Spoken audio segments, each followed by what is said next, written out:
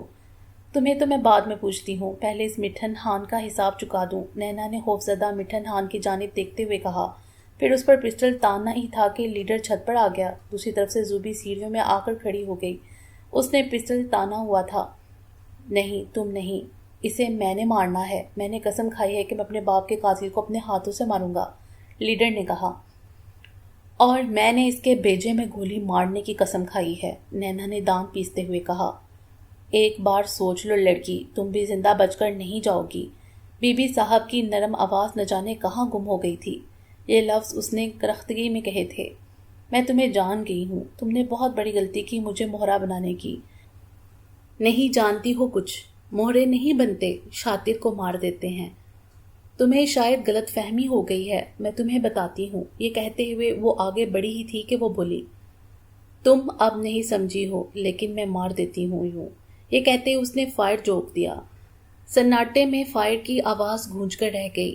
اگلا fire leader نے مٹھن ہان پر کر دیا۔ نینا تیزی سے مڑی اور گرتے ہوئے مٹھن ہان تک جا پہنچی۔ یہ مت سمجھنا کہ میں تمہارے بیجے میں گولی نہیں اتار سکی، یہ لو، یہ کہہ کر اس نے مٹھن ہان کے ماتھے پر پسٹل کی نال رکھی اور فائر کر دیا۔ بی بی صاحب چھت پر پڑی تڑپ رہی تھی، ایسے میں نیچے سے بھگدڑ مچنے کی آوازیں آنے لگی۔ نینا نے اپنے بیگ میں ہاتھ ڈالا، دستی بم نکالا، اس کی پن کھینچی اور نیچے اچھال دیا۔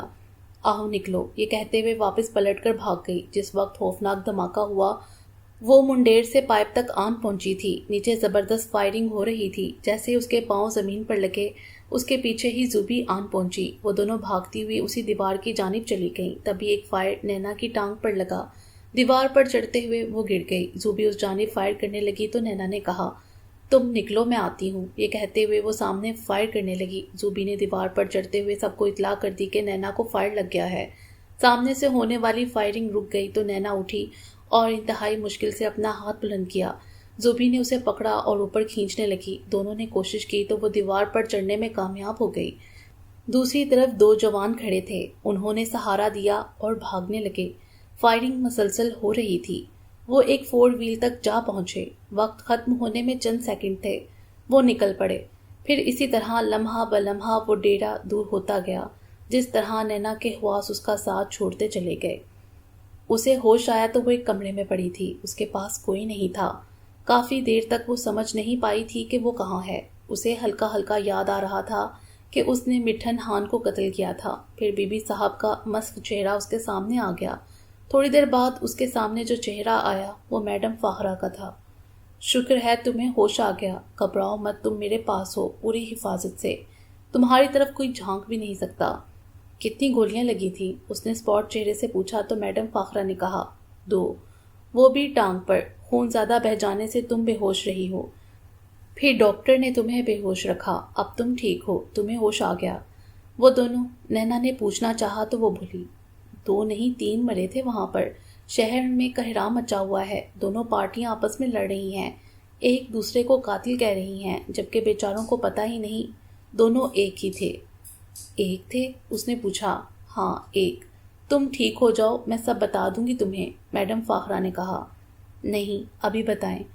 مٹھن ہان اور بی بی دونوں کبھی عشق کرتے تھے، مجھے پتا چلا کہ وہ یہی بات میرے بارے میں بھی کرتی تھی۔ اس نے اپنا کھیل کسی کو بھی سمجھ میں نہیں آنے دیا۔ وہ نئے سے نیا بندہ پالنے کا شوق رکھتی تھی۔ وہ جو تیسرا بندہ مرا وہ اس کا تازہ شکار تھا، اس کے لیے اس نے ساری محنت کی تھی، تمہیں پوری طرح استعمال کیا۔ جس دن اس نے تمہیں کراچی بھیجا تھا اور اس کے بعد شعیب کو اغوا کیا گیا، یہ سب اسی کی سازش تھی۔ مجھے غلط اطلاع دے کر ایک بار تمہیں مروانے کی سازش کی۔ خیر چھوڑو، وقت گزر گیا، اب تم جلدی سے تندرست ہو جاؤ، پھر باتیں ہوتی رہیں گی۔ یہی بات اگر آپ کے بارے میں کہی جائے کہ یہ سب آپ نے کہا تو؟ وہ مسکراتے ہوئے بولی، بات یہ نہیں، بات نیت کی ہوتی ہے، جس کی نیت اچھی ہوتی ہے قدرت بھی اس کی مدد کرتی ہے، میڈم نے سنجیدگی سے کہا۔ میں نے یہ اس لیے کہا کہ آپ کو کیسے پتا چلا کہ میں، اس نے پوچھنا چاہا تو وہ ہنستے ہوئے بولی، ساجد، وہ بی بی کا کرندہ نہیں، میرا بھتیجا ہے، اسی کا گینگ تمہارے ساتھ تھا۔ وہ ڈکیتی نہیں کرتے ہیں، بلکہ وہ ملک کی بہترین فورس کے لوگ ہیں۔ یہ چھاپا تھا جو انہوں نے ملک دشمن عناصر کے خلاف مارا تھا، انہوں نے تمہارا ذکر ہی نہیں کہیں آنے دیا، وہی تمہیں میرے پاس لائے ہیں، اور انہی کے 2 ڈاکٹرز تمہارا علاج کرتے رہے ہیں۔ تو زوبی بھی؟ ہاں، وہ ایک اچھی لڑکی ہے، عطا ٹوانا کوئی مجرم نہیں، ایک اچھا انسان ہے، میرے دوستوں میں سے ہے۔ خیر تم زیادہ پریشان مت ہو، سب ٹھیک ہو جائے گا۔ آپ کہتی ہیں تو، نینا نے کہا اور آنکھیں موند لیں۔ اس کا من بڑھ آیا تھا، اسے شعیب یاد آ گیا تھا، کاش وہ آج اس کے ساتھ ہوتا۔ اسے پتہ ہی نہیں چلا کب آنسو اس کے گال بھگو گئے، وہ کھل کر روتی۔ ختم شد۔ امید ہے آپ کو یہ ناول پسند آیا ہوگا۔ ہمارے چینل کو سبسکرائب کریں اور بیل آئیکن کو پریس کر دیں ہمارے چینل کی لیٹسٹ اپڈیٹس حاصل کرنے کے لیے۔ شکریہ۔